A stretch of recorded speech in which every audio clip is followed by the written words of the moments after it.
అలానే విశేషరావు. ఆంధ్రప్రదేశ్ ముఖ్యమంత్రి చంద్రబాబు నాయుడు గారు, తెలంగాణ ముఖ్యమంత్రి రేవంత్ రెడ్డి గారు ఇద్దరు సంక్షేమం, అభివృద్ధి ఈ రెండింటినీ సమాంతరంగా రెండు కళ్ళ మాదిరిగా చూస్తూ వెళ్తూ ఉన్నారు.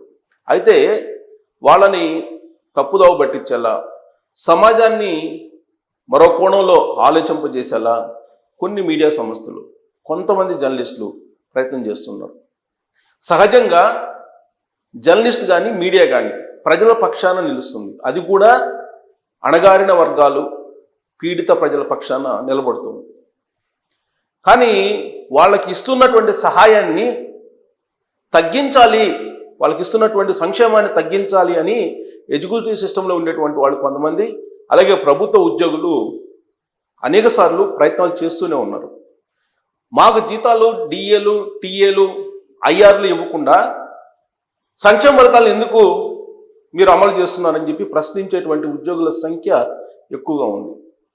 ఆ ఉద్యోగుల ఆలోచన మేరకు మీడియా కూడా వెళ్ళడం అనేది సమాజానికి అంత మంచిది కాదు అనిపించి నేను ఈ వీడియో చేయడం జరుగుతుంది. ఎందుకనంటే ఉద్యోగులకి పిఆర్సీ వేయాలంటారు. పెరిగినటువంటి రేట్ల ప్రకారం, పెరిగినటువంటి ధరల ప్రకారం, తలసరి ఆదాయం ప్రకారం, జీడిపి ప్రకారం జీతాలు పెంచాలని చెప్పి కోరుతూ ఉంటారు వాళ్ళు. కానీ అదే ఉద్యోగులు, అంటే ఎడ్యుకేటివ్ సిస్టమ్ నేను చెప్తుంది, ఆ ఎడ్యుకేటివ్ సిస్టము ఎందుకు పేద ప్రజల పట్ల, పీడిత ప్రజల పట్ల నిర్లక్ష్యంగా ఉన్నారు, బాధ్యత లేకుండా బాధ్యత రాహిత్యంగా ఉంటున్నారు అనేది ఒక ప్రశ్న వాళ్ళకి వెయ్యాలనిపించింది నాకు. కారణం ఏంటంటే ప్రతి సంవత్సరం పిఆర్సీ గురించి ప్రతి 5 ఏళ్ళకు ఒకసారి వేయాలని చెప్పి ప్రతి సంవత్సరం డిమాండ్లు చేస్తూ ఉన్నారు కదా. మరి ఇన్ని సంవత్సరాల నుంచి నిరుపేదలని ఒక బెంచ్ మార్క్ పెట్టి వీళ్ళు నిరుపేదలని చెప్పేసి మార్క్ వేశారు కదా.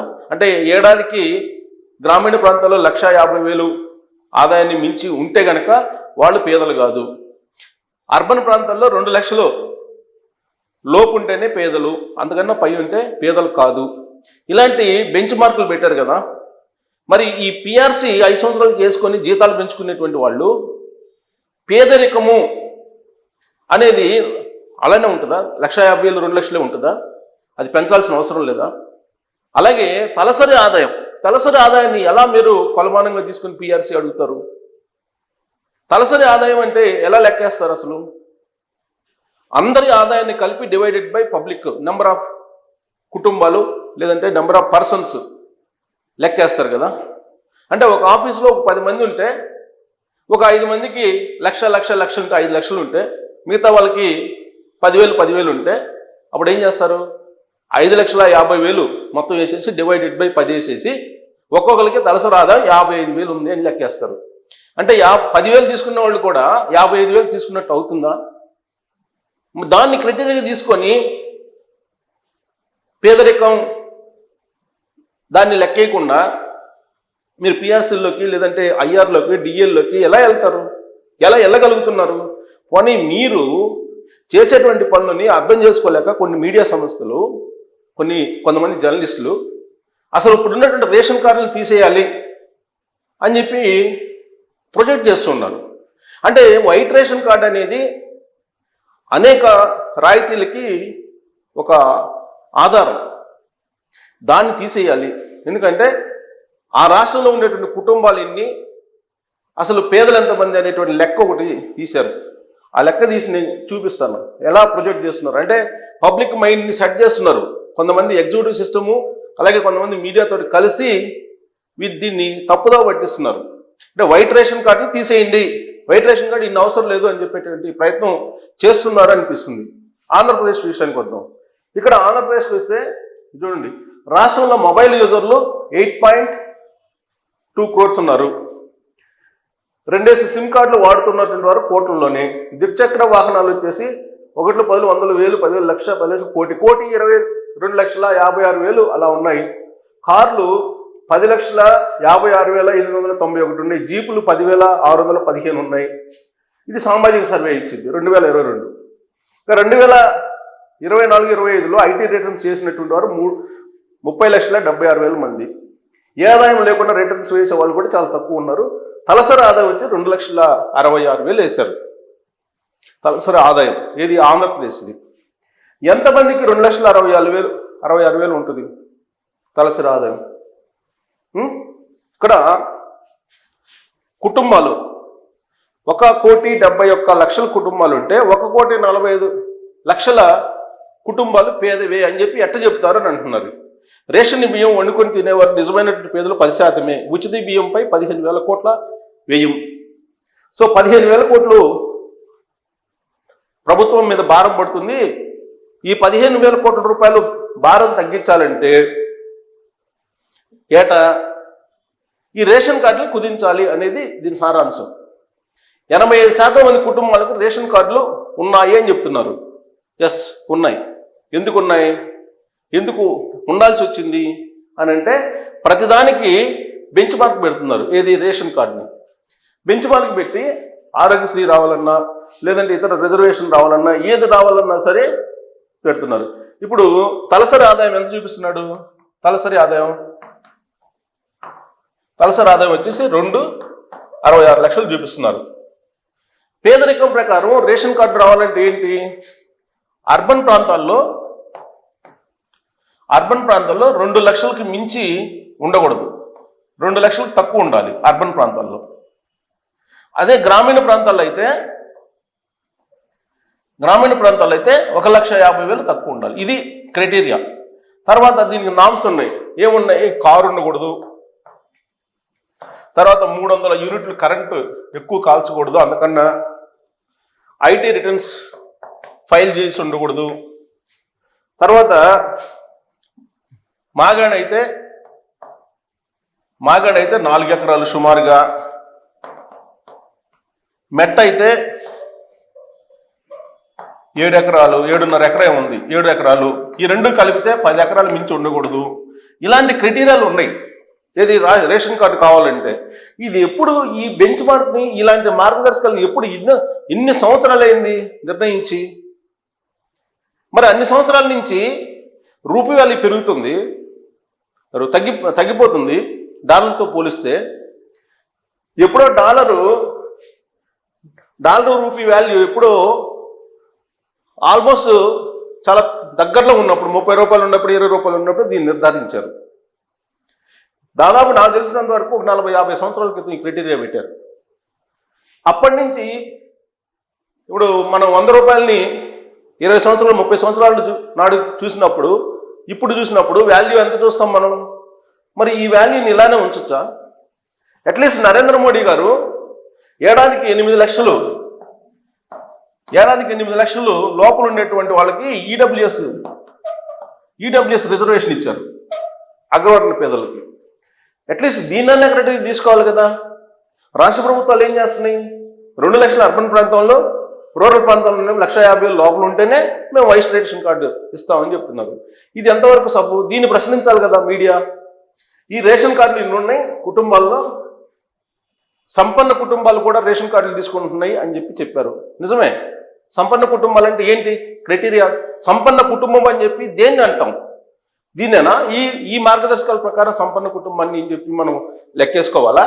లేదంటే 40 సంవత్సరాల తర్వాత కూడా ఇదే ఉంచితే, దీన్నే ఉంచేసి ఉద్యోగస్తులు మాత్రం మనం వాళ్ళకి ప్రతి 5 సంవత్సరాలకు ఒకసారి తలసరి ఆదాయం ప్రకారం, తర్వాత వృద్ధి రేటు ప్రకారం, పెరిగినటువంటి నిత్యావసర ధరల ప్రకారం పిఆర్సీ ఇవ్వాలని చెప్పి మనం న్యూస్ రాద్దామా?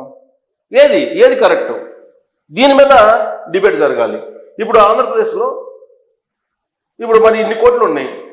ఆంధ్రప్రదేశ్లో 1,71,00,000 కుటుంబాలు ఉంటే దాంట్లో 1,45,00,000 కుటుంబాలు పేదవే అని చెప్పేసి రాశారు. నిజమే.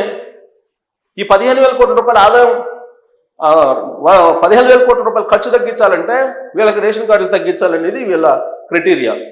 ఓకే. ఇంకా ఇక్కడ చూడండి తెలంగాణలో.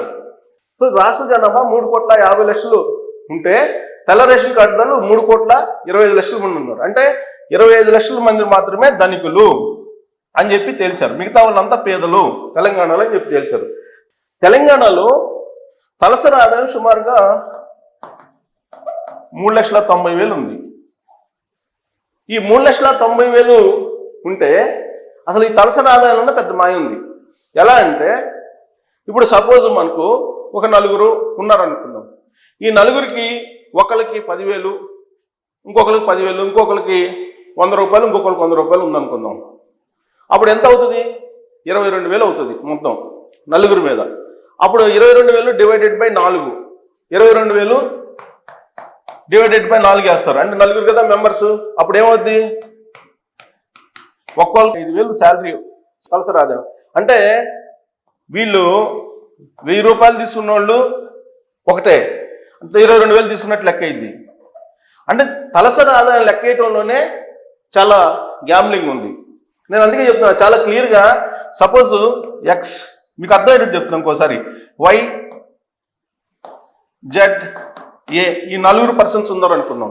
ఈ 4 పర్సన్లకి ఒక అతనికి 1,000 రూపాయల శాలరీ, ఇంకొక అతనికి 1,000 రూపాయల శాలరీ, ఇతనికి 10,000 అనుకుందాం, ఇతనికి 10,000 అనుకుందాం.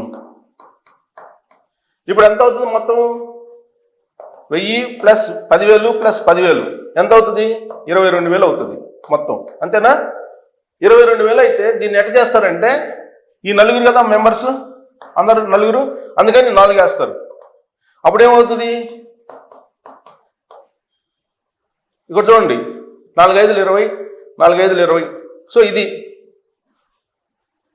వీళ్ళు మొత్తానికి ఇస్తారు, అందరికి కలిపి వేస్తారనమాట.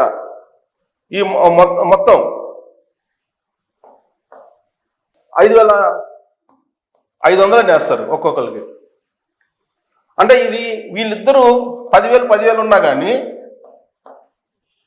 ఎక్కువ 1,000 రూపాయలు తీసుకున్న వాళ్ళకి కూడా 5,500 తీసుకున్నట్టు అవుతుంది.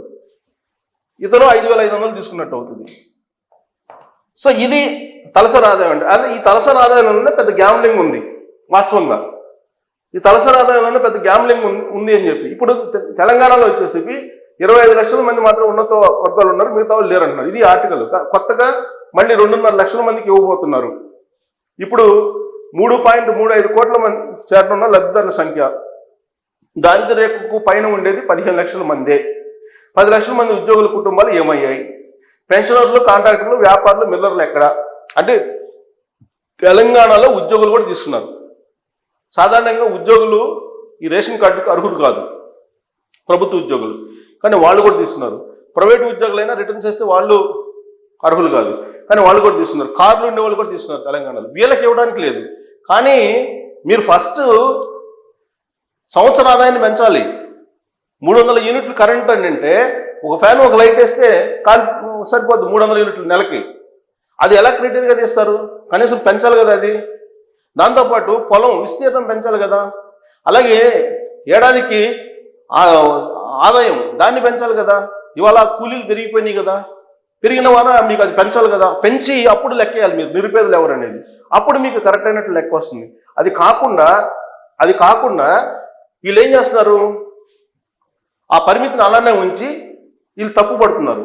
సో వీళ్ళు ఎవరైతే ప్రైవేటు ఉద్యోగులు, వైద్యులు, తర్వాత లాయర్లు వీళ్ళైతే ఉన్నారో వాళ్ళు అనర్హులు. వాళ్ళకి ఆహార భద్రతకు సంబంధించినటువంటి రేషన్ కార్డు ఇవ్వాల్సిన అవసరం లేదు. సో కాబట్టి మనం ఒక బాధ్యతాయుతమైనటువంటి పౌరునిగా, బాధ్యతమైనటువంటి పదవుల్లో ఉన్నప్పుడు, ఎగ్జిక్యూటివ్ వింగ్లో ఉన్నప్పుడు, ఉద్యోగులుగా ఉన్నప్పుడు మనకి ఏదైతే మనం కోరుకుంటున్నామో అది అందరికీ కావాలి కదా. మనం ఏదైతే పిఆర్సీ వేయాలని చెప్పి కోరుతున్నామో, డిమాండ్ చేస్తున్నామో, దానికి సంబంధించిన మార్గదర్శకాలు చెప్తున్నామో అదే మార్గదర్శకాలు పేదలకు ఉన్నటువంటి మార్గదర్శకాలను కూడా మార్చాలి కదా. పిఆర్సీకి మార్చినట్టు మరి ఎందుకు మార్చట్లేదు? అది మార్చినందుకు కారణంగానే ఇప్పుడు రేషన్ కార్డులు పెద్ద భారం అయిపోయి ఏడాదికి 15,000 కోట్ల రూపాయలు ఒక్కొక్క రాష్ట్రం మీద భారం పడుతుంది. ఈ 15,000 కోట్ల రూపాయలు అనవసరంగా ఇస్తున్నారు అనేటువంటి ఒక ఫోకస్ ప్రజల్లోకి వెళ్తుంది. ఇది కరెక్ట్ కాదు. దీన్ని సైంటిఫిక్గా చేయాలి. ఆర్థిక శాస్త్రవేత్త అమృత్ సేన్ గారు ఎప్పుడో చెప్పారు, తలసరి ఆదాయం నుంచి మనం పేదరికాన్ని లెక్కించలేము, తలసరి ఆదాయాన్ని లెక్కేసుకోవడానికి లేదు అని చెప్పి క్లియర్గా చెప్పారు. ఎందుకు చెప్పారు ఆయన? ఇద్దరు 1,00,000 రూపాయలు, ఒకళ్ళు 50,000 సంపాదిస్తుంటే 1,50,000 లెక్కేసి డివైడెడ్ బై 2 వేసేసి ఈ 50,000 సంపాదించే వాళ్ళు కూడా 75,000 సంపాదిస్తున్నట్టు ఇద్దరిని కామన్ చేసి ఇద్దరికి 75,000 తలసరి ఆదాయం లెక్కేస్తే అది ఎలా సాధ్యం? అది ఎలా అసలు ధర్మం అవుతుంది? కాబట్టి సంక్షేమం ఆపండి, సంక్షేమాన్ని నిలిపివేయండి అని చెప్పడం అనేది శాస్త్రీయంగా కరెక్ట్ కాదేమో. నేను అనేది అనర్హుల్ని తీసేయమంటున్నాం, అనర్హులు ఉండడానికి లేదు. కానీ ఆ అనర్హతని నిర్ణయించేటప్పుడు పిఆర్సీకి ఏదైతే మార్గదర్శకాలు ఉద్యోగులు డిమాండ్ చేస్తున్నారో అలాంటి పిఆర్సీ పద్ధతిని తీసుకురావాలి. మరి అది అవసరమా కాదా? దాని మీద మీ అభిప్రాయం తెలియదు.